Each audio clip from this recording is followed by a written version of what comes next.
So over the past few days, I've had a lot of time playing the brand new Neo beta that has hit the PlayStation Store. And while I was going through the settings, it kind of inspired me to talk about this subject. Now, the topic of FPS or frames per second usually starts a flame war faster than two Team Fortress Pyros arguing against each other. And a lot of times it just turns into a screaming match of people being ignorant or just blatantly disregarding facts. Even though the late Roger Ebert contended that games, unlike films, could never be art, there's one thing that video games and films definitely have in common: frame rates. Both films and video games provide us with the illusion of motion by showing us a series of still images very quickly in succession. You can do this yourself by drawing a flipbook animation and flipping through it. If you draw a stick figure walking, with each picture showing the next part of motion, you'll get what looks like a little man walking on the paper. This illusion of motion is something that we begin to actually perceive as actual motion once the rate of change goes over 10 to 12 images in 1 second. The faster the images are updated, the smoother the motion appears. Modern cinema uses a standard of 24 frames a second, and the typical computer monitor or LCD television can display 60 frames per second.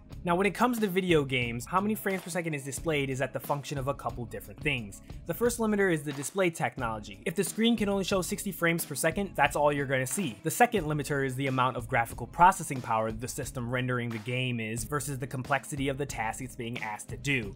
Everything you see on screen is a result of a huge number of calculations done in real time to solve what the screen should display for your eye to see. If what you're trying to render is Space Invaders, a modern console can probably do that with 1,000 frames per second, far in excess of what any display can show. If, however, it is a super complex and eye-candy laden game like the latest Deus Ex game, there may not be enough computing power to show as many frames as the display can show. As the frame rate dips, we perceive the motion as less and less smooth until we hit the beta movement threshold and it just starts looking like a slideshow. There's been a lot of debate between gamers about what is constituted as a playable frame rate. By that I mean, what's the lowest frame rate where a game can still be played without trouble? Some developers say that the cinematic standard of 24 frames per second is the minimum that should be considered playable.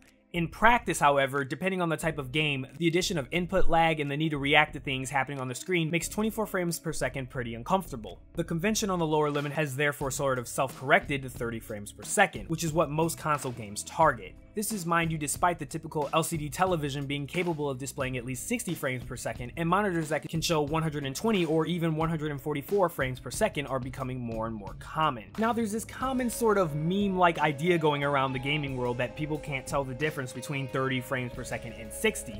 I almost don't feel like dignifying that with an answer, but luckily you can test this idea yourself right now. Just take a look at this side-by-side comparison of Deus Ex running at 30 frames per second and 60 FPS. Not only that, you can just take a 60 frames per second YouTube video and just flip it between 30 and 60 frames per second with the quality setting. To be honest with you, if you can really tell yourself that you can't see a big difference in the smoothness of motion, honestly, maybe you might want to get your eyes checked. You also can't argue with the dramatic and divisive difference between the 24 FPS and 48 FPS cuts of The Hobbit and the army of people who complained about it. Add to this the 90 FPS minimum for virtual reality, which Oculus and other VR headset makers have determined is necessary to avoid motion sickness and the feeling of lag, and we can confidently say that people can in fact perceive the difference between these different frame rates. Now, let me be clear about something. What you find to be a playable and acceptable frame rate is of personal choice. I'm not in a position to tell you that you're wrong, nor is anyone else. If you find 30 frames per second, or God help you, even less, gives you a great experience, then so be it. What's not cool, however, is trying to rationalize that 30 FPS is fine for everyone, even when casual investigation shows that 60 FPS gaming provides a dramatically different and improved experience. It's also a fact that the current generation of consoles can't push 60 FPS at the level of eye candy that the developers want. Unfortunately, FPS can't be seen in a screenshot or other marketing material, so turning up the eye candy has to be done. The matter of the fact is that on current generation hardware, you can have pretty or smooth, but not both. In some games, frame rate matters very much when it comes down to gameplay. On others, well, it really isn't all that relevant and it is more of an aesthetic thing. A turn-based RPG, for example, won't have its gameplay negatively affected by running at 30 frames per second. Other games, however, may suffer in a critical way if the frame rate is too low. Now, the biggest question I always ask is, why should that be? Well, it has to do with the difference in information that a 30 FPS rendering has compared to a 60 FPS rendering. If you're rendering at 30 FPS, that means you're sampling changes in the scene 30 times in 1 second. That means any changes that happen faster than 1/30th of a second is invisible to your eye. Movement faster than that threshold will appear blurry or seem to jump. By doubling the sampling rate, it means that you can see movement that is twice as fast clearly. There's more to it than that as well. There are various delays between you and the game's inputs and outputs. Each of these are only small fractions of a second, but they can all add up to something noticeable. Having a higher frame rate can help chip away at the total delay of that loop, so it's one component in the overall drive for lower latency experiences that help create a sense of immersion. Games that specifically rely on twitch reactions as a part of their core mechanics suffer the most from low FPS. This includes fighting games, first-person shooters, and third-person action games. In fact, the whole genesis of this talk comes from the fact that Dark Souls 3, which plays at 60 FPS on PC, is a much better comparative gameplay experience than Bloodborne at 30 FPS on the PS4. Both of these games share most of their DNA when it comes to core mechanics and the types of gaming skills they lean on, so for me it's one of the clearest differences. Some games such as the new Final Fantasy have such a low, lurching, and unstable frame rate that they have straight up given me motion sickness, and I've had to avoid them because of that.